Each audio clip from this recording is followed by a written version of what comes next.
Hi everyone, I'm of course running late as always because that's me. I am here at my house in Downingtown and I'm here with my sister, just came up yesterday. Say hi, Michelle. Hey. And she's going to help me get ready for my first hands-on seminar tomorrow. I've been up super early, so you'd think that I'd look a little better right now, but I don't. I'm sweating and we're outside. So today I'm going to talk about something more positive. I do have a subject for my next one, which I will announce, but we're going to talk about getting out what you put in. I touched on last time I was with you about being the employer you want to be and being, a reasonable employee. But hi, Colin. Good morning or good evening to you. 6 hours. I don't even know what time it is. But I want to talk about opportunities. A lot of people spend their lives, oh, this is terrible and I'm having a terrible day, and everything that's terrible can also be positive, and it really just depends again on your mindset, which we've talked about before. So last year I had a really horrible year. I have seasonal affectiveness disorder, which is a type of depression that affects you as your vitamin D levels drop. And it usually bothers me around the holidays, so of course I have all the Christmas stress. And then it teeters off around, mid-January. And it's hard to get out of bed, it's hard to get motivated, it's hard to do anything except want to sleep or binge watch Netflix or just mindlessly scroll through Facebook. But last year in Pennsylvania it was really rainy. And so I never had that, it's springtime and, I was a grizzly bear or something in a former life. I need to hibernate. Don't laugh at me, it's true. So I never had that, spike of vitamin D, all right, I'm going to go outside and go for a run and get my life back on track. It rained for, 355 days. Felt like straight. Or snow. And, I started to spiral.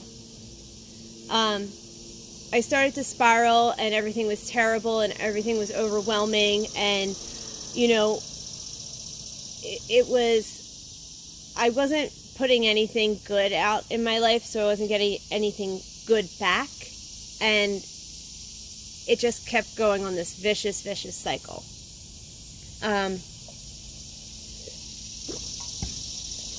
Around October of last year, mid-October, I think it finally stopped raining, and I kind of got my life back together a little bit. And it's, I had friends, people, colleagues, text messaging me, Facebook messaging me, harassing my sister, my mother, my boyfriend, where's Helen? I wasn't on Facebook. And, I was missed, but I didn't have anything good to say to anybody for anything because I didn't have anything good to put out.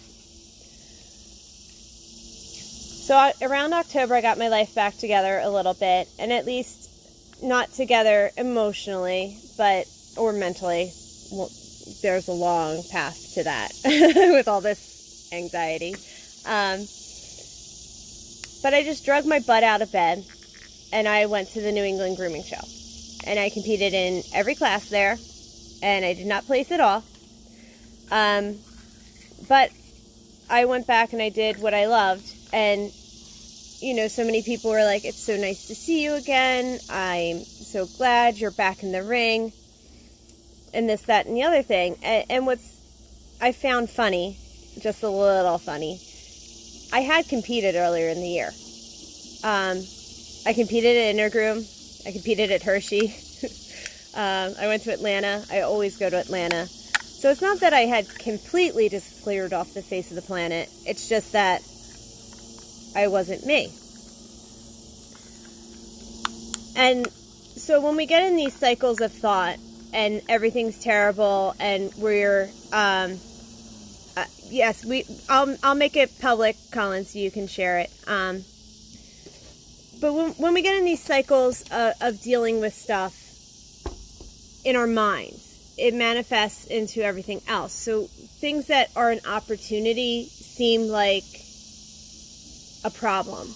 I was signed up for Pet Quest and Pet Quest last year. Pet Quest is one of my favorite shows, and I didn't go.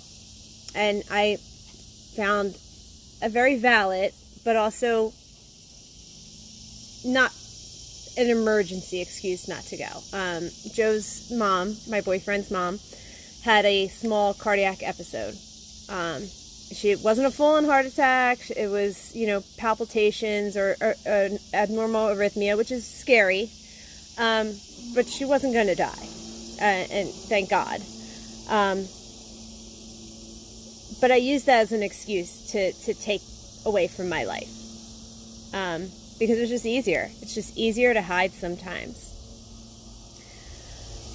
So after New England, I think because I was in such a hard cycle of depression and anxiety, that I didn't really have those symptoms over Christmas, which is a relief. And I was taking a vitamin D pill, which I don't find for myself as effective as actual vitamin D. But my body's weird. And shut up. She's so judgy. She's so judgy, just like my mom. This is why I have anxiety. Yes. Yeah, no, look at this. Laughing over here. Yeah. Stop it. Stop it. She has more issues than I do, so yeah, she's agreeing. So anyway, I didn't have that, and I planned this whole big year, and so far so good. The only show I didn't make it to is Pasadena, and that's not because I chose not to go. It's because I couldn't. My coworker was on vacation that weekend, and then she ended up getting food poisoning. So it's not funny, but it is. So anyway, I put in a lot this year. I really focused on my grooms. I stopped worrying about what other people were thinking.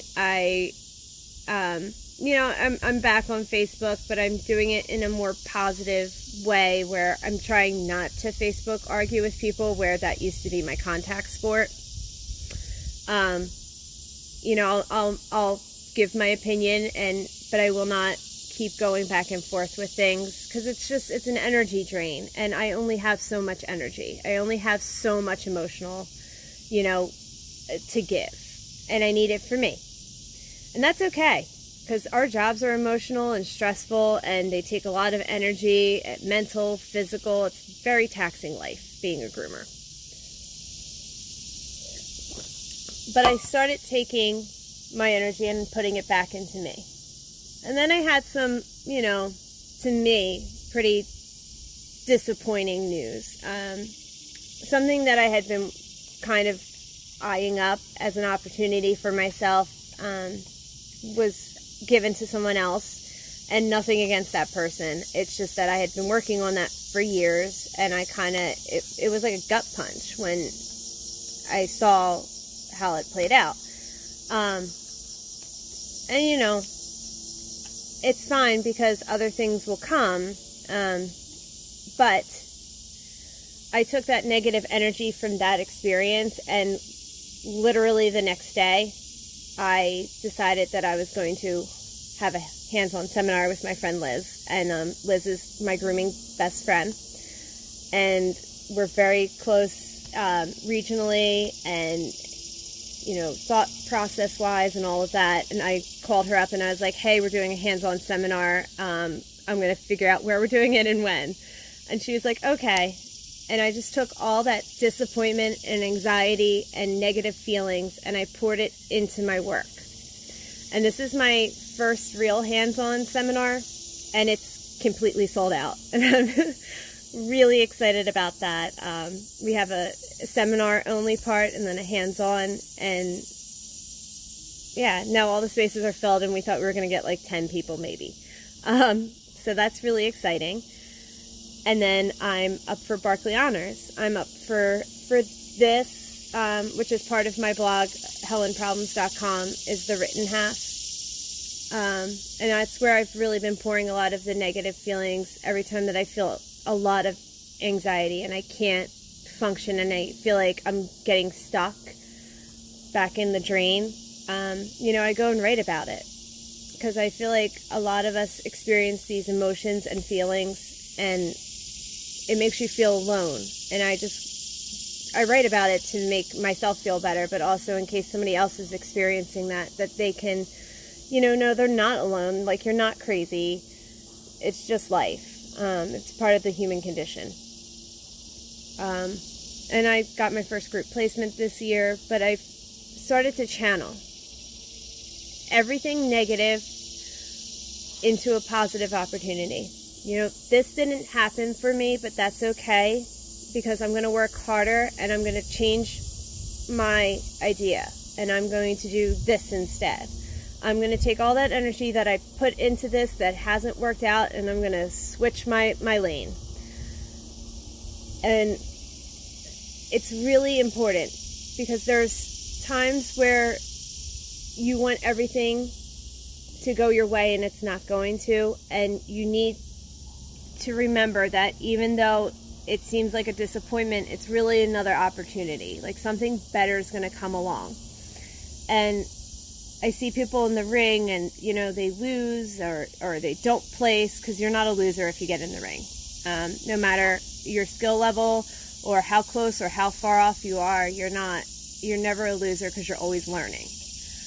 As long as you learn, you got to get your critique. If you don't get your critique, you're just wasting your money. Get your critique after, even if you don't like your judge. It doesn't matter. You'll always learn something from everybody. It doesn't matter who they are. You can learn something from that person.